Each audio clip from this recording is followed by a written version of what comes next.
برا وقت آنے کی 3 نشانیاں ہوا کرتی ہیں۔ جب کسی بندے کے اوپر برا وقت آنے والا ہوتا ہے تو کچھ ایسی نشانیاں ظاہر ہوتی ہیں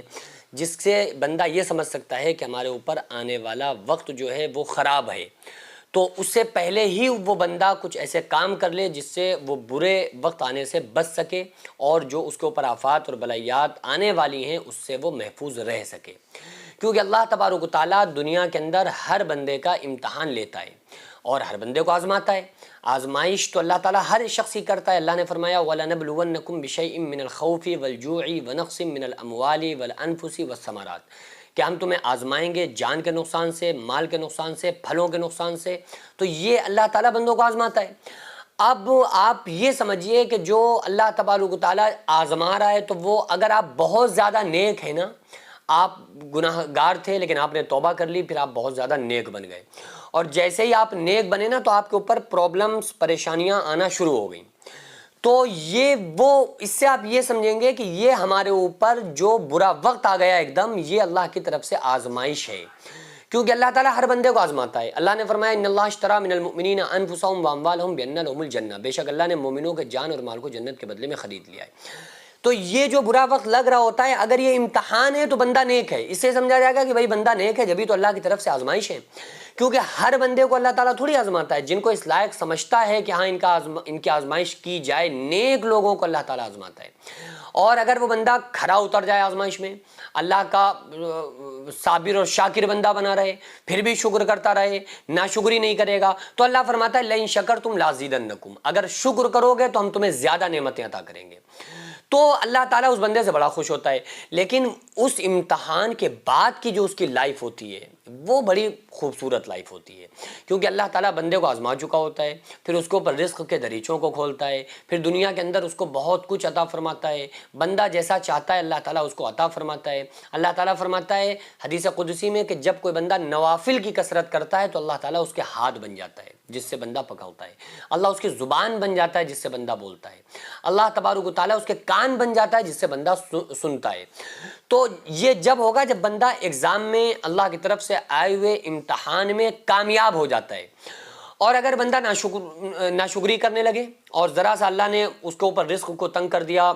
یا کوئی پریشانی اس پر آ گئی، اب وہ فوراً اللہ تبارک و تعالیٰ کے لیے ایسی باتیں کہ اللہ تجھے ہم ہی ملے تھے، اللہ تجھے کوئی اور نظر ہی نہیں آیا، ہمارے اوپر یہ مصیبت ڈال دی، اللہ ہم تو نماز بھی پڑھتے ہیں، اللہ ہم قرآن بھی پڑھتے ہیں، اللہ ہم اچھے کام بھی کرتے ہیں، پھر بھی تو نے ہمیں مصیبت میں ڈال دیا۔ بھائی جبھی تو ڈالا ہے کیونکہ آپ نماز پڑھتے ہیں، آپ عبادت کرتے ہیں۔ اب جب آپ نیک ہیں تو اللہ آپ کو آزمائے گا نہیں کہ دیکھیں آپ اچھے وقت میں تو آپ کام کر رہو، اچھے نیک کام کر رہو، نماز پڑھ رہو، جب آپ کے اوپر تھوڑی کسوٹی آ جائے، آپ کا وقت جو تھوڑا سا عام طور پہ جو بولا جاتا ہے، میں وہی لفظ بولتا ہوں کہ وقت خراب آ جائے، تو بھی آپ اللہ کی عبادت کرو گے یا نہیں کرو گے، یا اس میں کمی آ جائے گی، یہی تو اللہ آزماتا ہے۔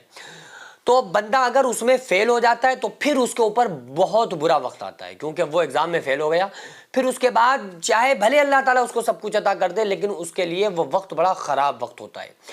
اور اگر اللہ تبارک و تعالیٰ نے کسی بندے کو دولت دی ہے اور وہ زکوٰۃ، صدقہ، خیرات نہیں دیتا ہے تو آپ سمجھ لو اس کے اوپر بہت برا وقت آنے والا ہے۔ اگر اللہ تبارک و تعالیٰ نے کسی کو پیسہ نہیں دیا ہے اور اس کے بعد وہ صبر نہیں کر رہا ہے، اللہ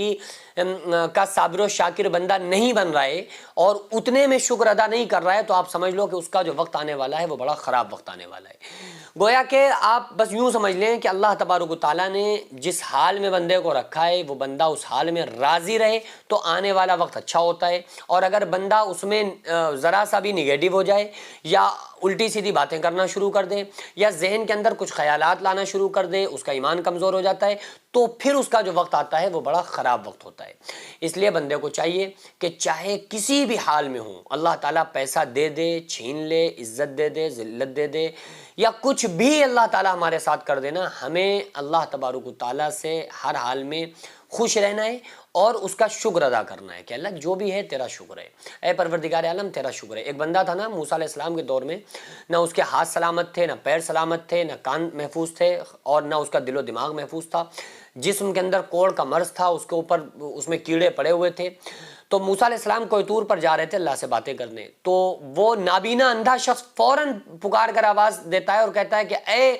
اللہ کے نبی موسیٰ، اے کلیم اللہ، ادھر آؤ۔ کہاں جا رہا ہو؟ موسیٰ علیہ السلام نے کہا کہ میں اللہ سے بات کرنے کوہ طور پر جا رہا ہوں۔ اللہ سے ہم کلام ہونے جا رہا ہوں. تو اس شخص نے کہا کہ جب آپ اللہ سے بات کریں نا تو میرے بارے میں ایک بات پوچھ لینا. کہا موسیٰ علیہ السلام نے فرمایا کیا بات پوچھنا ہے؟ تو اس نے کہا کہ یہ پوچھ لینا کہ اللہ تبارک و تعالیٰ ہمیں جنت میں کیا اللہ تبارک و تعالیٰ کے یہاں کہیں بھی ہمارے لیے کوئی جگہ ہے؟ اللہ کی حکومت میں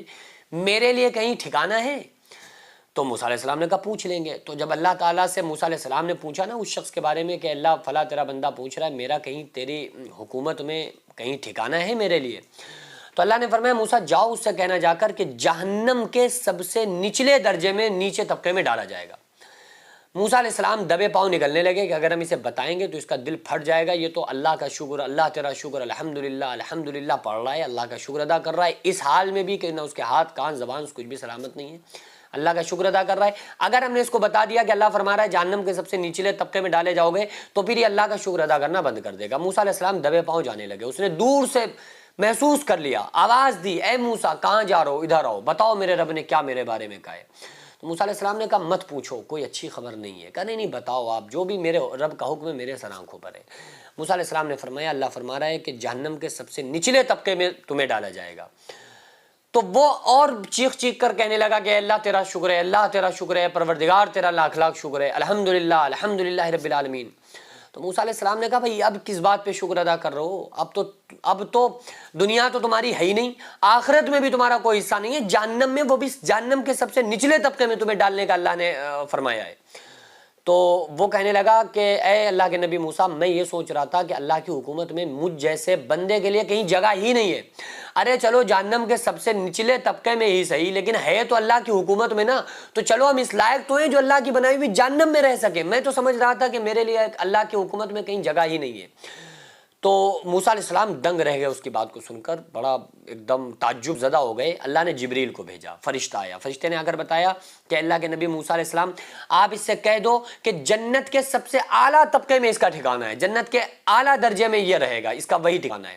تو اللہ تعالیٰ نے آزمایا، اس حال میں بھی اس بندے نے اللہ کا شکر ادا کیا تو اللہ تعالیٰ نے ایک سیکنڈ میں جہنم سے اس کو جنتی بنا دیا. تو اس لیے اللہ تبارک و تعالیٰ کی طرف سے اگر کوئی امتحان آئے ہمیں اس میں کامیاب اترنا ہے. اگر نہیں اترے تو پھر ہمارے اوپر جو آنے والا وقت ہوگا وہ بڑا ہی خراب وقت ہوگا. اور ہر وہ وقت خراب ہے جس میں ہم اللہ کو بھول کر زندگی گزاریں، اور ہر وہ وقت اچھا وقت ہے جس میں ہم اللہ اس کے رسول صلی اللہ علیہ وآلہ وسلم کے فرما بردار بن کر زندگی گزاریں.